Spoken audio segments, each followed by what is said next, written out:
In Tokyo, the dysfunctional Suzuki family lives in a suburban apartment complex. The wife Mitsu is talking to her father Sasaki, who has sent the family a box of fresh vegetables and fish. He wishes they would visit him more often. When Mitsu tries to make her daughter Yui talk to her grandfather, she refuses to do so and complains about the fish smell.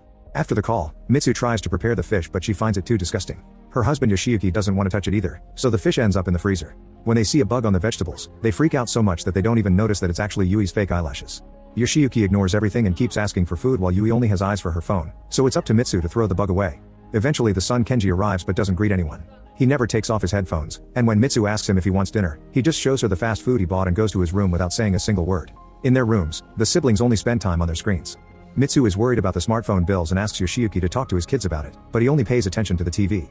The next morning, Yoshiyuki oversleeps because his alarm clock hasn't rung. He checks it to discover that the hands are stuck at 3. Mitsu informs him there's a blackout while throwing away the fish. Soon Yui wakes up too and freaks out because her phone is out of battery. Mitsu wants to make breakfast but can't because the rice cooker and the electromagnetic stove aren't working. She manages to turn on a gas burner, however the family refuses to wait and leaves without eating. Unfortunately the elevator isn't working either, so all the residents have to go down several flights of stairs. At the station, the trains aren't working either and nobody knows when they'll resume, so Yoshiyuki has to walk to the office. Meanwhile Kenji is going to class on his bicycle and notices that his phone has quickly run out of battery. In fact, the only thing moving on the streets is bicycles because cars have stopped working as well. A taxi driver tries to restart his engine with some water to no avail. Outside her building, Mitsu talks to the neighbors and they confirm nobody has power. The ladies decide to go shopping for candles and Mitsu wants to come along, only to realize she left her wallet in the apartment. When Yoshiyuki arrives at his company, everyone is outside because the doors have electric locks that won't open. 2 men decide to break the glass so everyone can come in.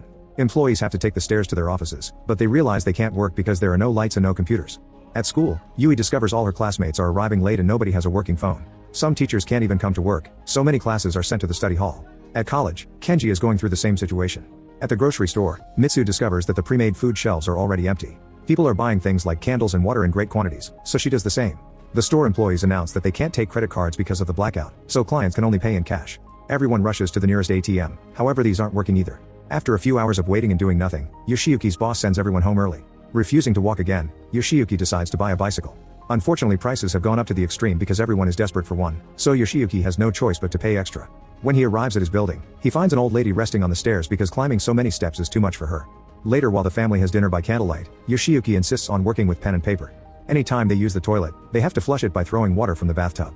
There's no water in the kitchen sink so Mitsu can't do the dishes. Meanwhile Yui tries to read a magazine by candlelight and comes so close to the flame that she burns her hair. Tired of doing nothing in their rooms, the siblings come out and Mitsu invites the whole family to the balcony. Since there isn't a single city light, there's a wonderful view of the stars. 2 days later, power still hasn't come back. Mitsu is washing clothes by hand using water from the tub. At school, Yui only finds a handful of students, so she decides to leave. At the office, the boss announces that the company will be closed until power is restored. Then Yoshiyuki watches his boss leave with his family for the mountains, hoping to find water and food there. When he turns around, he discovers a guy trying to steal his bicycle and quickly scares him away. In the meantime, Kenji rides his bicycle to the next town, only to discover that power is down here too. He's looking for the girl he likes, but when he sees her come out, he panics and hides. His bicycle falls and hurts his foot while he watches the girl leave town with her family. At the water treatment plant, Mitsu and other neighbors wait for hours to fill their bottles. However, the employees inform them that they've shut down the building because the pumps aren't working. There's water underground but since it's not treated it can be dangerous to drink it, so they refuse to gather it by hand. The crowd protests at the lack of help. At the bank, Yoshiyuki hears bankers explain that ATMs and debit cards aren't working, so the only way to get cash is by presenting an ID and the bank passbook. Each person is only allowed to withdraw the equivalent of $600. People freak out and start pushing each other as they try to get in first. They cause Yoshiyuki to drop all his paperwork and when he tries to pick it up, they end up hurting him. He has to escape to take care of his bleeding nose. On the 7th day of the blackout, grocery stores are empty and schools are closed. Some people have traveled to neighboring towns in search of food and water only to find the same situation. More and more citizens are leaving Tokyo by the hour, hoping to find a solution in the countryside. After a pointless meeting with their neighbors, Yoshiyuki and Mitsu check on an old lady in their building whom they haven't seen in a while. It turns out she's died and her family has come to retrieve the body. After this shock, the couple decides it's time to leave the city too, so they inform the kids that they'll travel to stay with their grandfather. When Yui protests because she finds little villages boring, Mitsu points out that she used to like playing on the village's beach when she was a child, but Yui doesn't remember this. Afterward the family starts packing and a frustrated Kenji throws away the picture of the girl he likes. Everyone puts any cash they can find on the table and Mitsu reveals she's got a decent amount of money she's been saving for emergencies. On their way out, the family hears the barking of an abandoned dog, but they ignore it. The siblings have bicycles, but Mitsu has to share with Yoshiyuki. They start making their way to the airport and notice lots of residents leaving on foot. There are also many people selling food and water, but Yoshiyuki refuses to pay for their crazy prices. Unfortunately, the further they go, the higher the prices are. Eventually they stop at a store and Mitsu manages to negotiate with the clerk to get a good price for a big order. This is a good moment for them to rest and eat something. The siblings watch a man getting an impressive number of fish from the river, yet they find it disgusting. When they try to go to the public bathroom, the smell is unbearable because the toilets haven't been flushed for days. They have no choice but to do it behind the bushes. When the family finally makes it to the airport, there's a desperate crowd gathering outside. The planes aren't working either, and the cops try to put up a barrier to keep people away. Half of the crowd gets angry and attacks the officers while the other half walks away. In the evening, the family decides to stay at the closest motel and has to pay too much for the room. Yoshiyuki announces they'll travel to the village by bicycle, and Yui spends several minutes complaining about it. The next morning the siblings break into a library to get a map, but all of them are gone except for one for kids. Kenji does some calculations and concludes it'll take them a month to reach the village by bicycle. Meanwhile, Yoshiyuki and Mitsu are looking for a bicycle for her and find one outside a rice store. The clerk isn't taking cash or expensive objects, she only exchanges rice for water or other food. The couple convinces her to give them the bicycle and a bag of rice in exchange for some bottles of alcohol. When the family finally leaves, they keep encountering closed roads, and Yoshiyuki concludes that the kitty map is useless. Then they decide to take the expressway, since nobody is asking for money at the booths. On the highway, they discover hundreds of people leaving the city. Sometime later they stop to rest at a mall, but the doors are locked so they have to camp outside. When a desperate couple asks them if they have water to share, Mitsu hides their bottles and Yoshiyuki tells them they don't have any left. That night, the family has trouble sleeping because it's very cold. Kenji discovers a guy stealing their water and immediately runs after him, following him into a tunnel. When he's about to attack, he notices that the robber has a baby, so he lets him have the water. The next day the family gets ready to cross that tunnel and finds a group of blind ladies at the entrance. They offer to guide people if they're paid properly. Since the tunnel is a simple straight road, the family ignores them and moves ahead. However, the darkness soon gets them in trouble. They keep bumping into abandoned cars and stepping on nasty stuff like a dead raccoon. They end up going back and paying a blind lady, who easily guides them through the tunnel until they reach the exit. On the 16th day of the blackout, the family rests near the river and takes the chance to wash some clothes. They're almost out of matches and there's no water left. Yoshiyuki decides to drink from the river, ignoring his family's warnings. In the afternoon, a heavy rainstorm hits the area, so the family is forced to take shelter under a bridge. While they watch their bicycles and things being blown by the wind, Yoshiyuki suddenly runs to the middle of the field. It turns out he has diarrhea because of the river water he drank. When the storm is finally over, the family starts picking up their things, which have spread all over the place. Mitsu's glasses are cracked, the rice is dirty on the ground, and a bicycle tire has been destroyed. Yoshiyuki is still feeling sick, so the family rushes to the nearest town.